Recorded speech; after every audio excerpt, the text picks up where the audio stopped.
राजा कृष्णदेव राय के राज्य में चेलाराम नाम का एक व्यक्ति रहता था। वो राज्य में इस बात से प्रसिद्ध था कि अगर कोई सुबह सवेरे उसका चेहरा सबसे पहले देख ले तो उसे दिन भर खाने को कुछ नहीं मिलता। लोग उसे मनहूस कहकर पुकारते थे। बेचारा चेलाराम इस बात से दुखी तो होता, लेकिन फिर भी अपने काम में लगा रहता। एक दिन ये बात राजा के कानों तक जा पहुंची। राजा इस बात को सुनकर बहुत उत्सुक हुए। वो जानना चाहते थे कि क्या चेलाराम सच में इतना मनहूस है। अपनी इस उत्सुकता को दूर करने के लिए उन्होंने चेलाराम को महल में हाजिर होने का बुलावा भेजा। दूसरी ओर चेलाराम इस बात से अनजान खुशी खुशी महल के लिए चल पड़ा। महल पहुंचने पर जब राजा ने उसे देखा तो वे सोचने लगे कि यह चेलाराम तो दूसरों की भांति सामान्य प्रतीत होता है। ये कैसे दूसरे लोगों के लिए मनहूसियत का कारण हो सकता है। इस बात को परखने के लिए उन्होंने आदेश दिया कि चेलाराम को उनके शयन कक्ष के सामने वाले कमरे में ठहराया जाए। आदेशानुसार चेलाराम को राजा के कमरे के सामने वाले कमरे में ठहराया गया। महल के नर्म बिस्तर, स्वादिष्ट खानपान व राजसी ठाट बाट को देखकर चेलाराम बहुत खुश हुआ।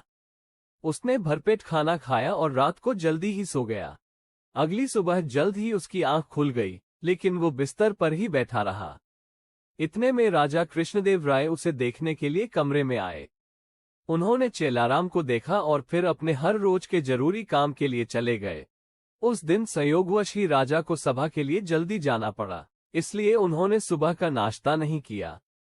सभा की बैठक दिन भर इतनी लंबी चली कि सुबह से शाम हो गई, लेकिन राजा को भोजन करने का समय न मिला।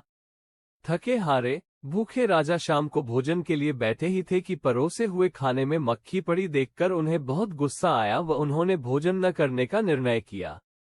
भूख व थकान से राजा का बुरा हाल तो था ही, ऐसे में गुस्से में आकर उन्होंने इस बात का दोषी चेलाराम को ठहराया। उन्होंने स्वीकार कर लिया कि वह एक मनहूस व्यक्ति है तथा जो कोई भी सुबह सुबह उसका चेहरा देख ले तो उसे दिन भर अन्न का एक निवाला भी नसीब नहीं होता। उन्होंने गुस्से में आकर चेलाराम को मृत्युदंड की सजा सुनाई और कहा कि ऐसे व्यक्ति को राज्य में जीने का कोई अधिकार नहीं है। जब ये बात चेलाराम को पता चली तो वह भागा भागा तेनालीराम के पास पहुंचा। उसे मालूम था कि इस सजा से उसे केवल तेनालीराम ही बचा सकते हैं। उसने उन्हें अपनी पूरी व्यथा सुनाई। तेनालीराम ने उसे आश्वासन दिया और कहा कि वह न डरे और जैसा वो कहते हैं बिल्कुल वैसा करे। अगले दिन फांसी के समय चेलाराम को लाया गया। उससे पूछा गया कि क्या उसकी कोई आखिरी इच्छा है। जवाब में चेलाराम ने कहा, हाँ, वो राजा समेत पूरी प्रजा के सामने कुछ कहने की अनुमति चाहता है। इतना सुनते ही सभा का ऐलान किया गया। जब चेलाराम सभा में पहुंचा तो राजा ने उससे पूछा, बोलो चेलाराम, तुम क्या कहने की अनुमति चाहते हो। चेलाराम बोला, महाराज, मैं केवल ये कहना चाहता हूँ कि अगर मैं इतना मनहूस हूँ कि जो कोई मुझे सुबह देख ले तो उसे दिन भर भोजन नसीब नहीं होता, तो आप भी मेरी तरह एक मनहूस हैं। ये सुन सभी उपस्थित लोग भौचक्के रह गए और राजा की ओर देखने लगे। राजा ने भी क्रोधित स्वर में कहा, तुम्हारी ये मजाल, तुम ऐसी बात कैसे और किस आधार पर कह सकते हो। चेलाराम ने जवाब दिया, महाराज, उस दिन सुबह सबसे पहले मैंने भी आप ही का चेहरा देखा था और मुझे मृत्युदंड की सजा सुनाई गई। इसका अर्थ तो ये हुआ कि आप भी मनहूस हैं। जो कोई सुबह सबसे पहले आपका चेहरा देख ले उसे मृत्युदंड मिलना तय है। चेलाराम की यह बात सुनकर महाराज का गुस्सा शांत हुआ और उन्हें यह एहसास हुआ कि चेलाराम निर्दोष है।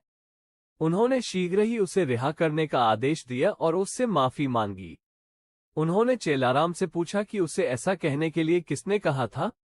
चेलाराम ने जवाब दिया, तेनालीराम के अलावा कोई और मुझे इस मृत्युदंड से नहीं बचा सकता था, इसलिए मैंने उनके समक्ष जाकर अपने प्राणों की गुहार लगाई थी। ये सुनकर महाराज अत्यंत प्रसन्न हुए और उन्होंने तेनालीराम की खूब प्रशंसा की। उनकी बुद्धिमानी को देख महाराज ने उन्हें रत्नजड़ित सोने का हार इनाम स्वरूप दिया। तेनालीराम की इस कहानी से हमें ये शिक्षा मिलती है कि बिना सोचे विचारे हमें किसी की भी बातों में नहीं आना चाहिए।